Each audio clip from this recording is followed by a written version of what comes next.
And then you pretty much find yourself in a situation where you move to Berlin, and then you have the stress factors of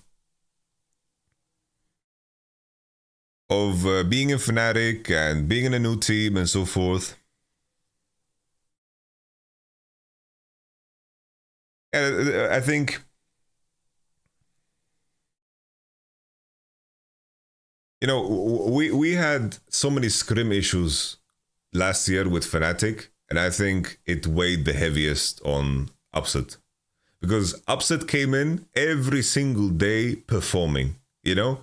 Every single day he came in and he performed and he put in a lot of fucking effort. And when he didn't feel the same from his teammates, it would drain him, you know? It would drain him more and more and more and more. And there was a whole year of that, you know? And it would drain me too. It would drain me too.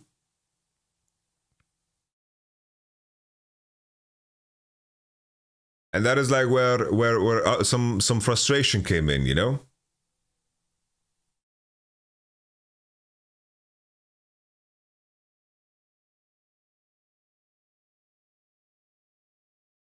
So Upset is one of the most hardworking players I've ever worked with. Bro, like you can just see his work ethic in solo queue as well. Bro, he plays fucking solo queue games as if they are world finals.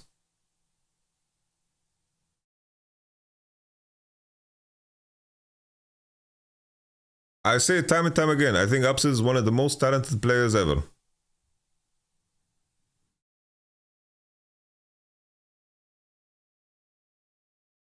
And it's like, you know, after a year of frustrating scrim practice and the roster remaining largely the same, you know, you can put one and one together. It's like there's also reasons for a player like Upset not to want to play, you know?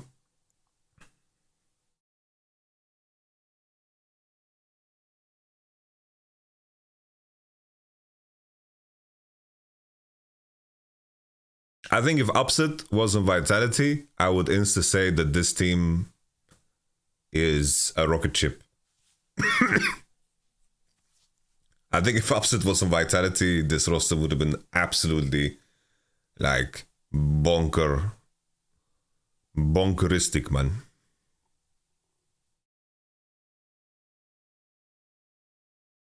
And no flame towards Neon, man. Neon, I think, is a strong player too.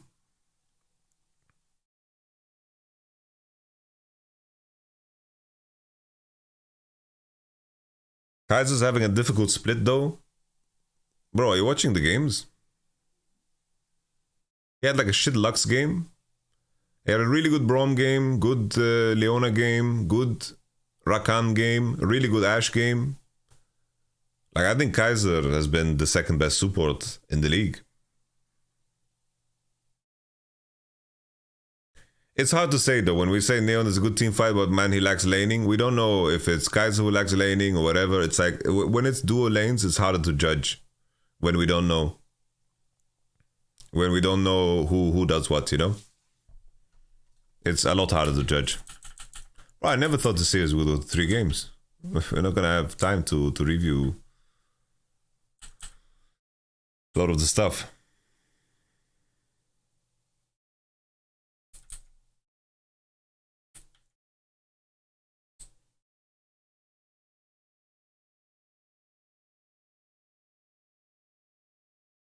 Yeah, honestly, guys, you don't need to share your dumb fan takes.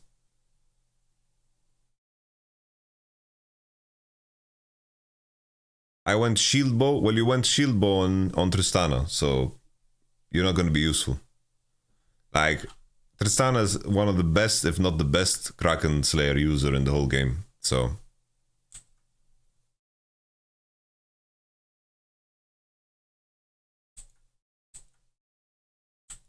yeah, if they drop Dravenax level 1, then for sure you know who to blame. Playtime 7, I like references to previous games.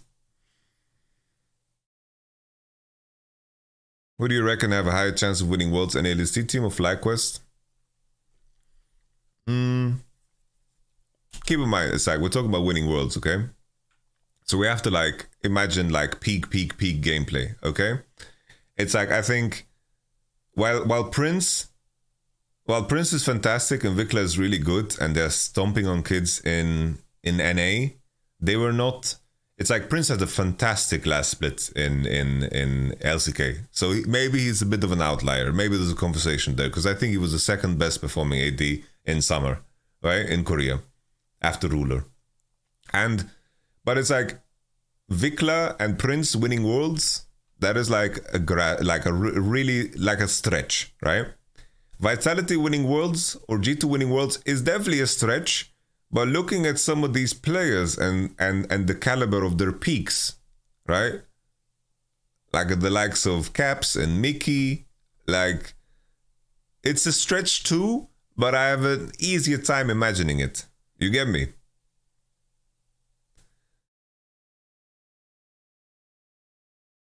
But definitely, both scenarios are definitely a stretch. Impact did win, yeah, but he won season 3, right? He won season 3. So winning MSI and winning season 3 is lit, you know, it's fucking legit as fuck, you know. Impact is a G. My man, I have lots of love for Impact. But 2019 MSI and World Finals versus 2013 is like, it's a bit different. Did Huni win Worlds? No. He won MSI with T1.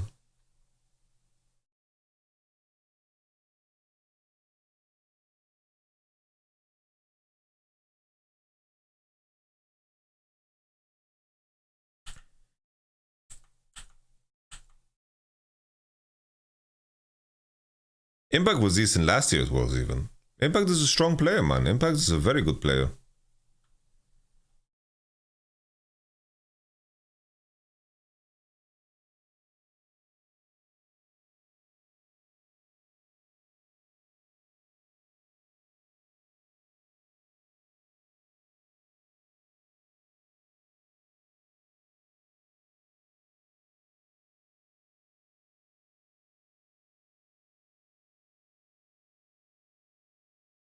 RNG was also close.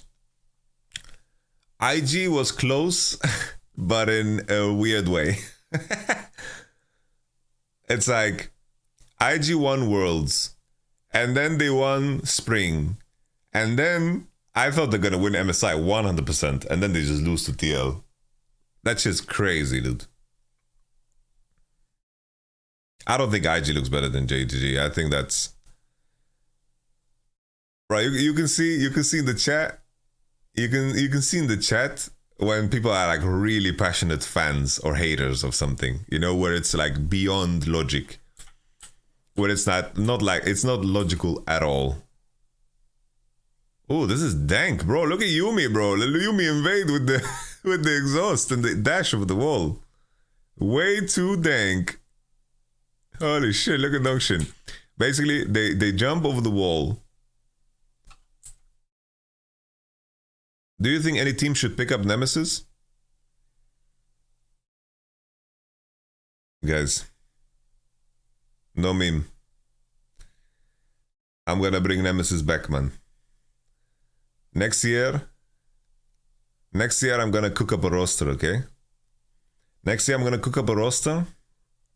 I'm gonna get Whippo jungle. I'm gonna get Nemesis mid. I'm gonna get Upset. And I'm gonna steal Wunder from Fnatic, man. And then we need a support.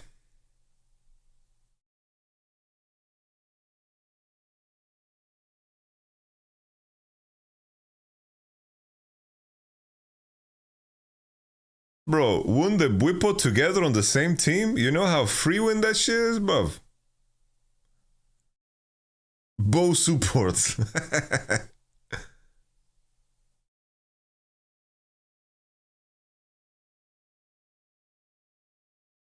Code JJ, let's go. Yeah, Code JJ. Code JJ, Healy, Mickey.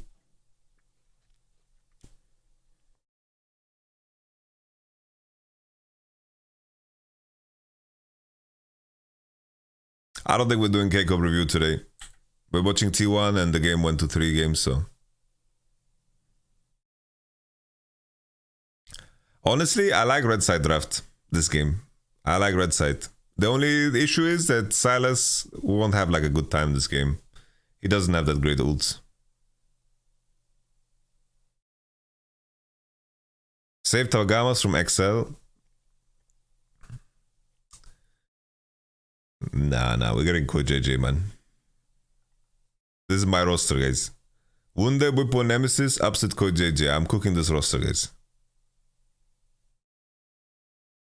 This is the roster we're cooking. Clip it and ship it, guys. Go let Nemesis know.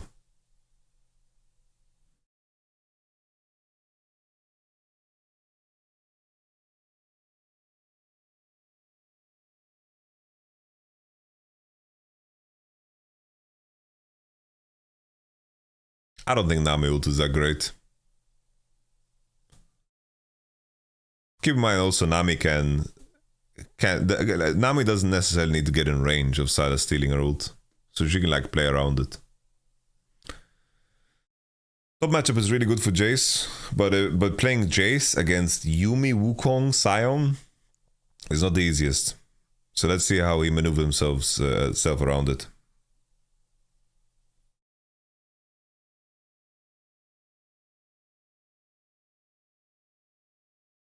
T1 have good decent matchups on mid and top. Bro, Fiesta is stone cold.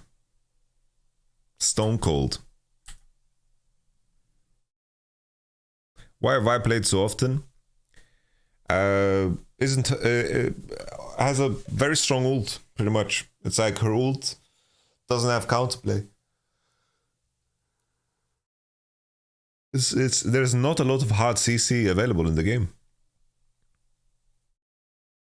And Vi got really big help from the jungle changes.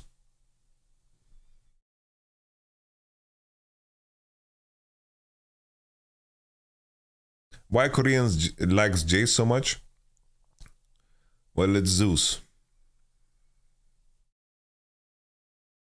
Frightening. So fucking frightening.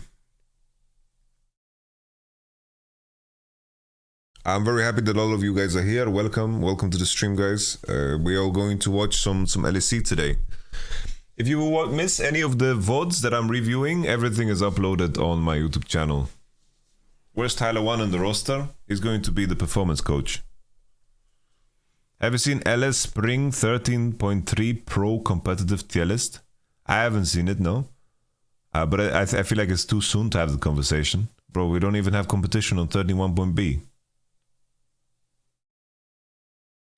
Bro, I wish Tyler 1 was my personal trainer. No joke, dude. I wish I would go to the gym and I would have Tyler 1 with me. Oh, this is brilliancy from Owner. A really good read here from Owner. Yeah, LCS is on 31.B, yeah. But I'm like 1 region out of 4 that I follow.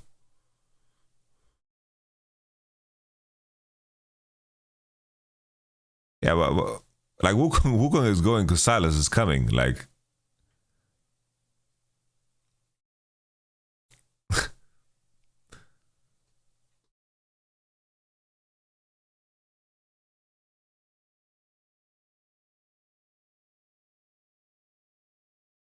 isn't Sejuani more of a threat? Sejuani gets banned a lot.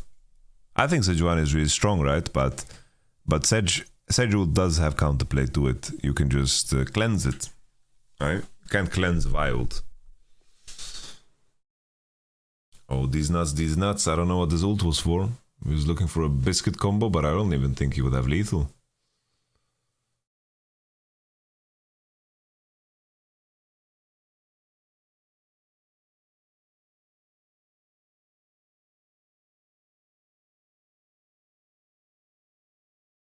Check in with me.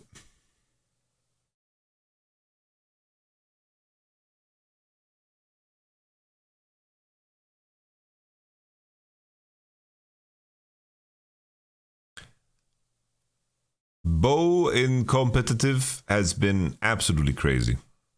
This man was born to play League of Legends. Which games are you excited for today? I need to kind of like connect my brain again with what's going on, and we shall see.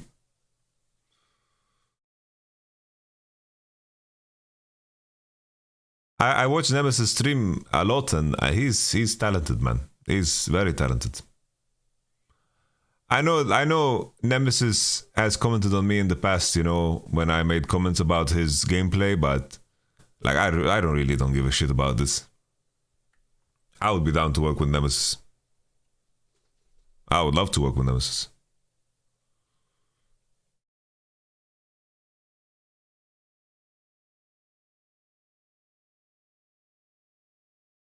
What do you think about SK? I think SK is very complete. I think it's a very strong team. I don't think that they're going to win the league. They need to show.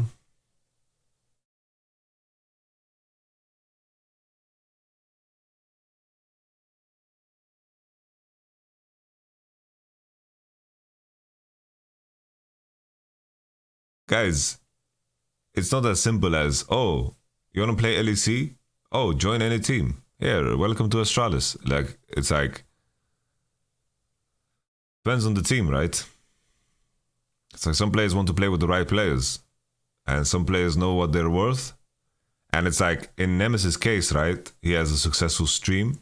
Like, he doesn't need to make choices that are there for him to survive. Same thing with Upset. You know, Upset knows exactly what he's worth. Like, he can take his time.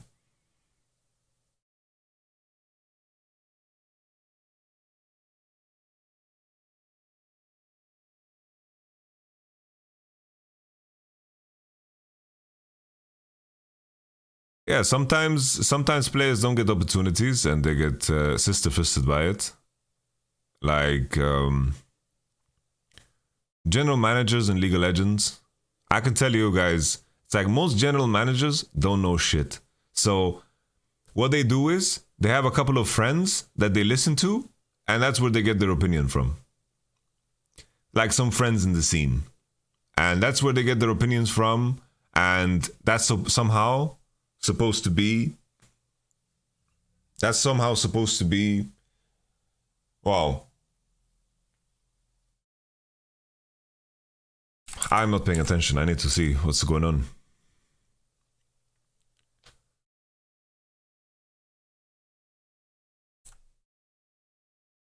How did Zeri end up here?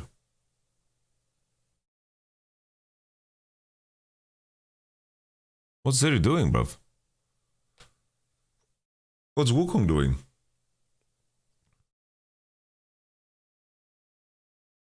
Oh, that's pretty sick, actually. Like, okay. No, but the thing is, what you missed, right? Porzellan 3 main. What you missed is that these people are outside of the company. Teams don't hire someone that does the scouting. Most teams don't. They have GMs that talk to people and then hope that through the lens of other people's opinions that they can make an accurate assessment of which players are going to work together. But I think it's already tough. If you're building a roster and you don't even understand the game at a high level, you're in a disadvantage. Because you're not going to be able to decipher who's good and who's not. That's why most of the time, like when rosters are player driven, players know who's good and who's not. But there's been a shift. There's been a shift where the power went back to the org and GMs are making those decisions, and now a lot more rosters are being built to not succeed.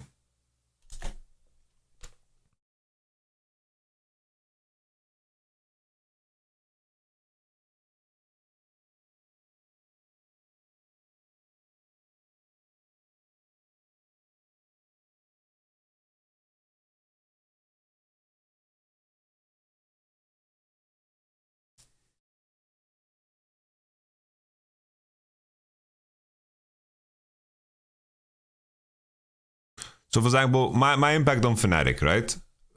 My impact on Fnatic in the off season In the first off season, I came in when a lot of things were already settled. It was just a conversation. It's like when we couldn't get reckless, I pushed hard for upset. We were choosing between upset, Crowny, and Veritas. And like I was like, guys, we need to take upset. It's like this is not a conversation. We have to take upset. Please stop. We're taking upset. Okay?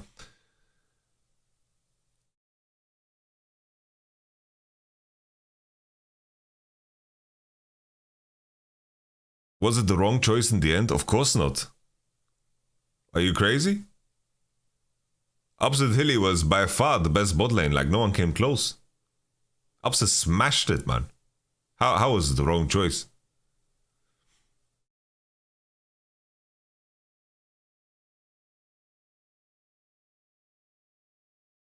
And then we had between the spring and summer, we needed to make some changes, right? We got trioed by fucking Schalke. And the main thing I pushed for there was I just want Whippo jungle. I thought if we have Whippo jungle, Hilly, and Upset in the team, we're going to have the best chances. Mad Lions was on a different level macro-wise. We were not meant to win to that finals. We were worse. In terms of playing the game and finishing out games and playing the macro properly, Mad Lions was much better than us. We had good individual players, but we didn't have good symmetry in how we are supposed to play the macro game. And Adam was very disconnected from everything that was going on. You know, he was mechanically good, but Adam was like dying to a lot of ganks. He didn't like have control. Now he's playing very controlled. You know, very different.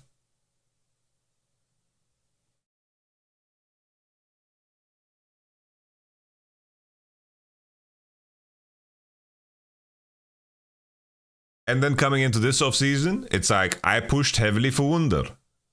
I really wanted Wunder, and I like the idea of working with Humanoid was a blessing, you know? Before I knew anything, Razor was signed, but I think that was a good move, right? In the offseason, there was no access to Jankos, there was no access to Elioya. So signing Razork after his year at Misfits made sense, yeah?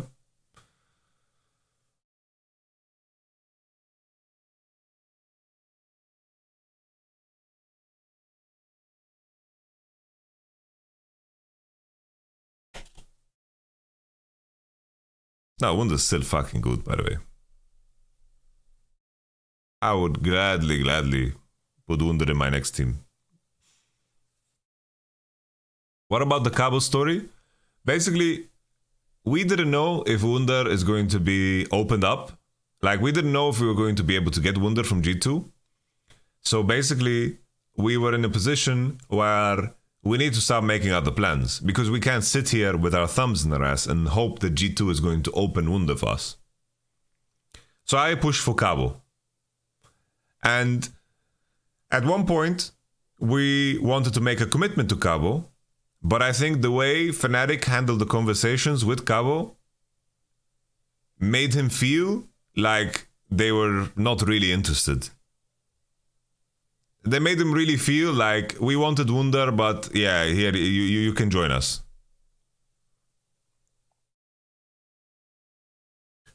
While on the other side, he's negotiating with K-Corp, and K-Corp was telling him, we fucking want you. We want you so fucking badly. And I was also in that position. It's like, if I could get Wunder, I wanted Cabo. Didn't you have convos with Fnatic Spanish top lane de Antonio? No. No.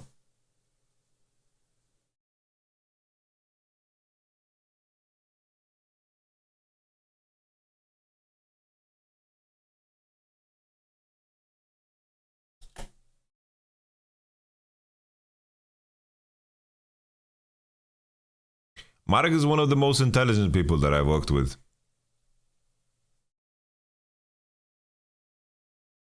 Marek has taught me a lot about the game. It's like when Marek joined the team, he told us why we couldn't beat Mad Lions. And it was eye-opening.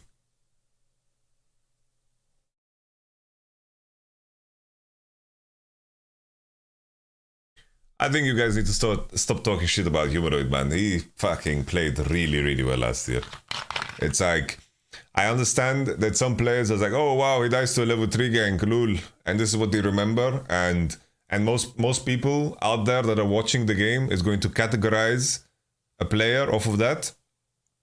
But Humanoid was shitting on everyone. And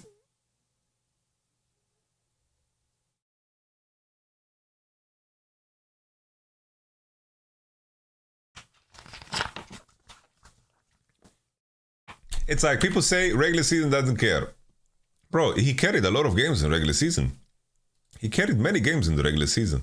And then it's like in playoffs, he was a monster too.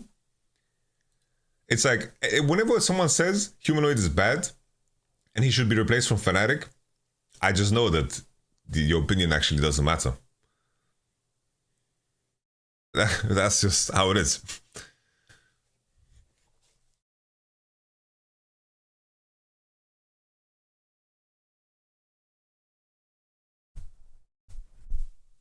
Welcome, Dotslo. You're welcome.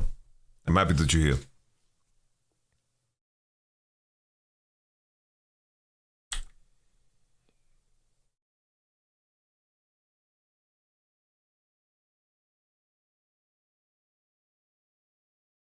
It's the same thing, right? It's like Humanoid doesn't give a shit about public narrative, so he does nothing to shape it. He doesn't give 10 fucks about public narrative, so he doesn't do anything to shape it, right? The contrast would be like a player like Oruamne, right? Oruamne has strong moments, strong players, but he's also very well liked by the community because he has a public presence and there's effort put in to his own branding, right? Well, for example, this split, he got solo killed by Adam, got solo killed by Finn, he's getting like completely sister-fisted, right? And the conversation is not about that at all, which is fair, right? Because Excel has completely gone to shit, right? And in that context, people are a lot more fair. But if Humanoid is having a bad game, people don't look at the context of the whole game.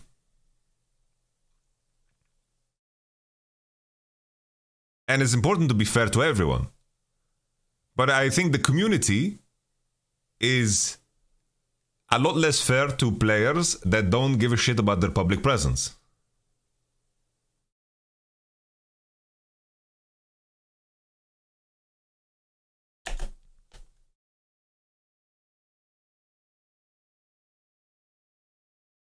Yeah, and honestly, I understand it, right? It's like, I watch League of Legends, and I know League of Legends. So I know that the majority of people don't know anything about League of Legends.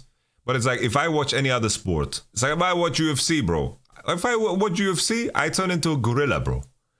What the fuck you doing? Protect yourself. It's like, I don't know shit about UFC, bro. I don't know anything about fucking Brazilian Jiu-Jitsu. I don't know anything about boxing. I don't know anything about this. I turn into a fucking chimp. I don't know anything.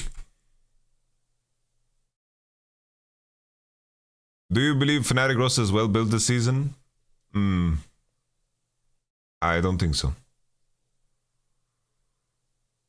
It's a good question, but no one ever asked me this question. But it's a good question. What would you change? Too big of a Pandora's box. Because it's like when someone asks you what would you change, it turns into a conversation of what's available, and then it's a question of economics and budget, and there's a lot of layers to it, you know. And you can't really have that conversation. Like, do I have infinite budget? Do I have access to anybody? It's like, well, what the fuck do I do? You know, it's like it becomes a really, really different conversation.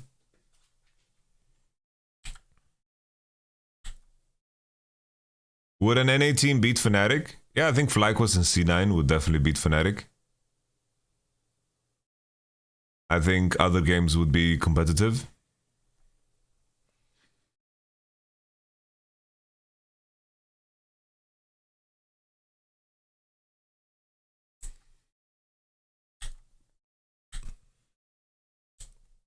I barely watched this game, guys. I'm sorry. Oh, we spotted a Team Heretics fan. Would it have been impossible to run it back with the same team? No, our team was too dysfunctional. It's like you had players that no longer believed in one another. The roster was way too dysfunctional. There was no way in hell the roster would continue with the same 5 players. Bro, we couldn't even scrim. We couldn't even practice. It was so disappointing and painful to me that the fact that it got to that point. I was just trying to, like the Fnatic ship, I was just trying to fix it with fucking flex tape. Like that's how we were sailing through all of summer into, it's like the momentum of summer was a crazy thing because we never had time to reconsolidate. I had to focus on the next game. It's like the next game. It's like we barely got to playoffs. And then we are playing best of 5 after best of 5. We are lower bracket. We are fighting for our tournament life on cooldown. And then we go to Malmö. And Malmö, the finals is 11 September. And then, you know, we just went through this fucking hardship that is the lower bracket to get to that point, you know? And we then have 2.5 weeks up until the point where we have to fly out to fucking Mexico, okay? We needed to fly out to Mexico, and the thing is, my players need a break. I needed a break. It's like we needed to rest. We're not gonna we needed to rest, and at the same time, if we didn't rest, there would be no one to scrim. We could scrim only Istanbul Wildcats. That was the only team we could scrim. We could either take a break or scrim against Istanbul Wildcats for 1 week. And then we come back to Berlin. What happens to my players? We have to do content. And I get it, right?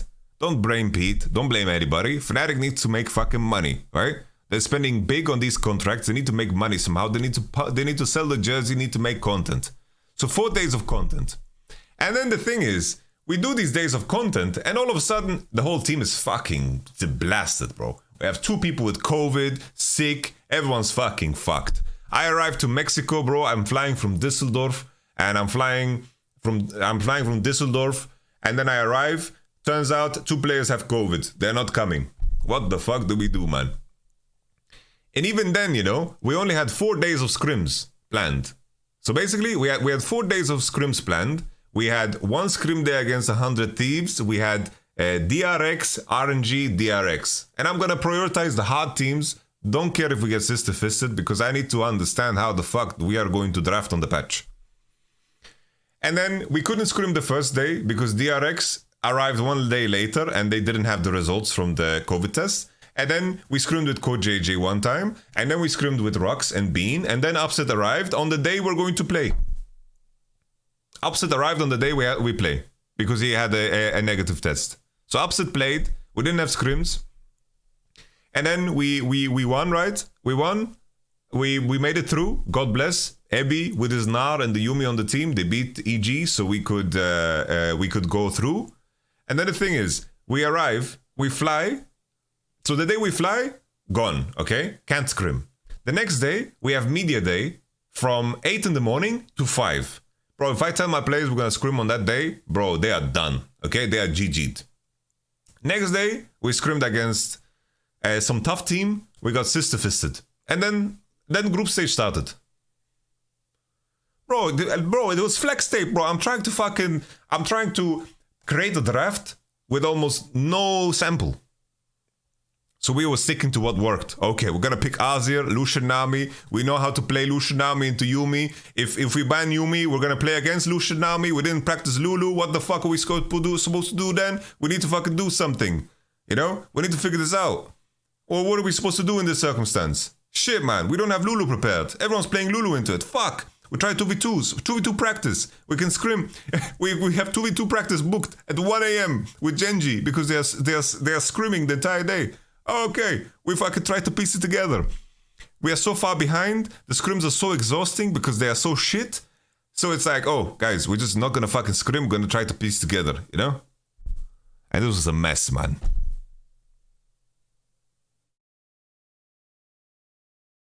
So I'm like, I'm there, you know, trying to piece it together. I'm like, okay, we the recipe. What is the recipe, you know? And it's like during this entire time, we didn't have a chance to consolidate. And if we had a healthier group environment, we could probably consolidate, right?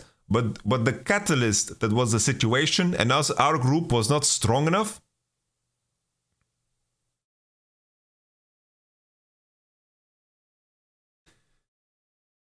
That we couldn't conquer, you know?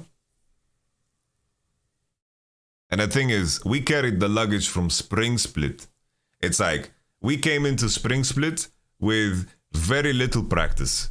And then we had players that didn't really engage in giving criticism. So they let everything boil and boil and boil. And then eventually that boiling pot turned into resentment. And in my attempts to make the players open up and to engage in each other and so forth, the resentment built towards me too. And it's like, in that moment, you need to have the courage to push through and really, really like make it break so you can rebuild again in a more better fashion. But then you are staring down the barrel of a gun because you need to have results.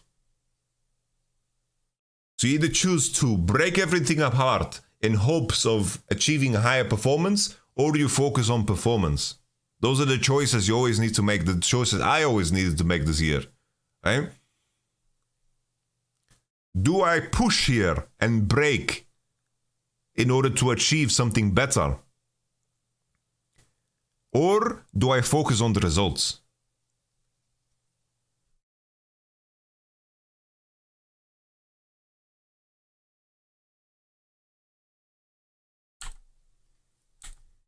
Honestly, this Drake fight just completely GG'd the game. Yeah, this is what's awkward about Jace, right? It's like Wukong can just go into any bush and Vi can't really protect you.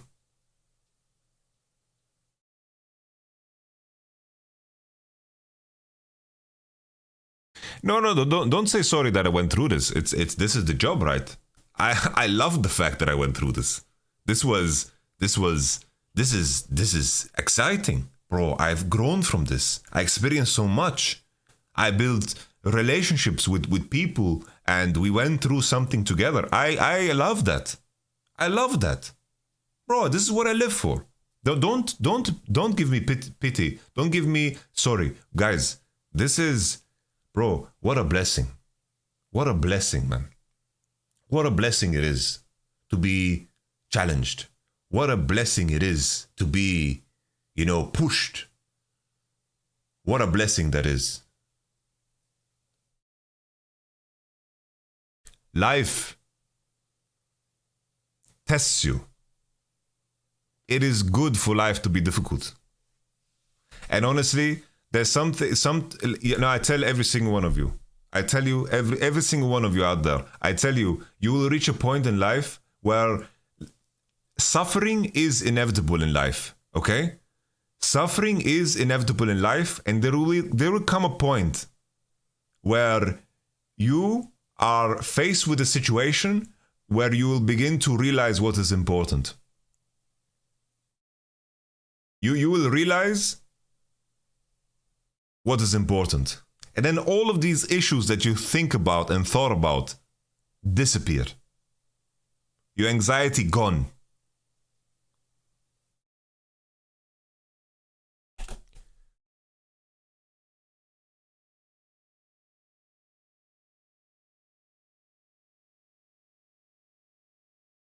This game is over.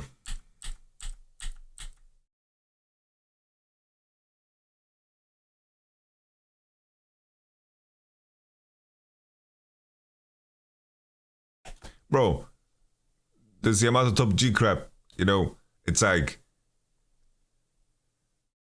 you know, I can tell you guys, you know, work out, take care of yourself, be respectful, be loving, you know, stand tall in the face of challenge, understand that tough challenges don't last, tough people last. You know, these are things I can tell you guys without fucking making you guys subscribe to Hustlers University. to fucking promote whatever the fuck. You know? It's not necessary, man.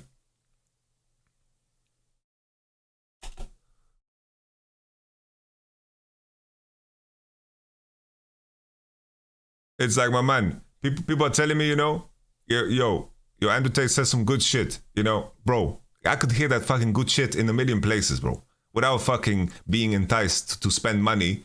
And it's like, you know, if there's a bag of Skittles, and in this bag of Skittles, there's a couple of poisoned Skittles, I'm not gonna fucking put my hand in there, okay?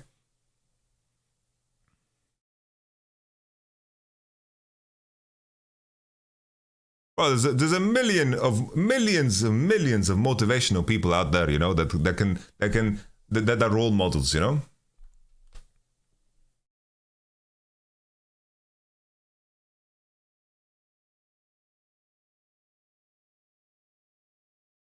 No, it's like Asmongold made the analogy, and I think it suits so well, you know. It's like, yo,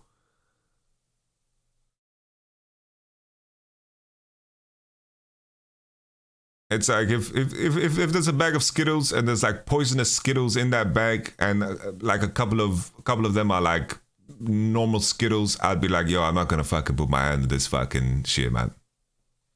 And Skittles are poisonous. Yeah, that's what I heard. Like, they're not legal in other countries because they like contain like titanium, lead, or some shit.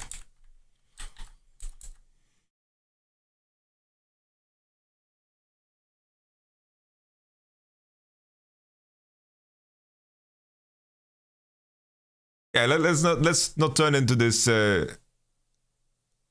of advising to lower the swearing, kind of advising to not tell people what to do. Okay, this is like my stream, my conversation, me being here. You know, don't give me tips on how to be. You know, because I don't do requests. Okay. And it's like, if a child swears and that is the worst thing that he does, you know, who cares, man? Who cares? If, like swearing is really whatever, man. It's like the whole swearing thing is like this outdated thing. It's like, oh, you're gonna go to hell if you masturbate, or you know, it's like, oh, your grandma is gonna be sad if you swear, man. Bro, man, come on, man.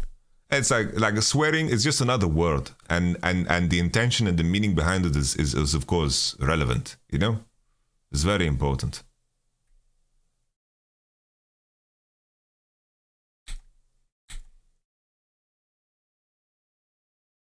It's like swearing is prevalent in every like pop music, whatever. It's like swearing, whatever. You know, what does swearing even mean?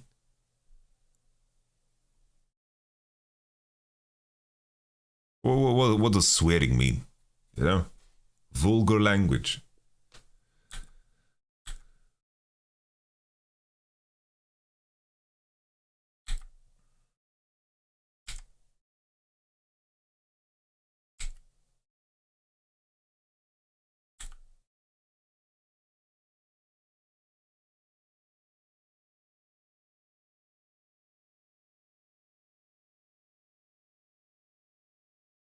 No, for sure. There's some words that I'm never gonna be using, right? Because it's like the association of them is just, it's like it's too much of a fucking minefield to even justify using them, right? And you guys know exactly which words I'm referring to, right? And it's like I don't like being like sometimes I am vulgar to joke, right? Like I say fucking sister fister or whatever, right? But it's like I don't think it's that big of a deal, you know?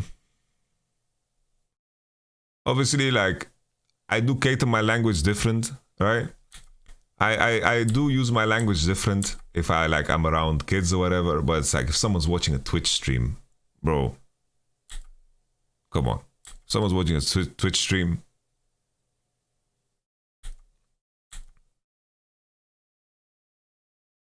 I can imagine it's like anyone below 12, like if if someone, I doubt there's anyone like below 12 watching the stream, right?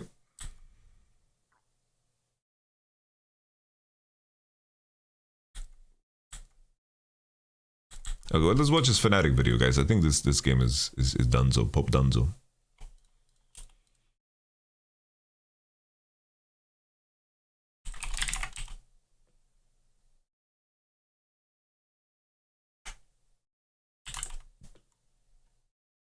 Yeah, health is wealth, my friend.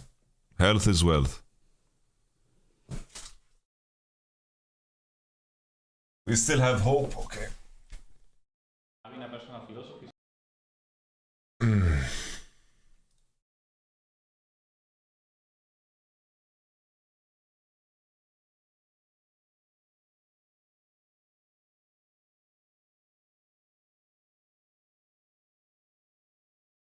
Minus 21. What does that mean? It's important because what they found, what psychologists have found, is that the most successful people, not only when it comes to sports but also when it comes to business, usually what they have is a really huge alignment between what they say, what they think, and what they do.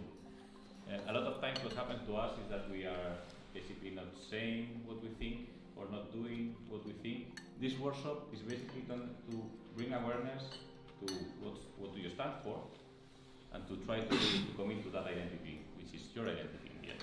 Right now we only have to write down 20 or 30 words, adjectives, basically.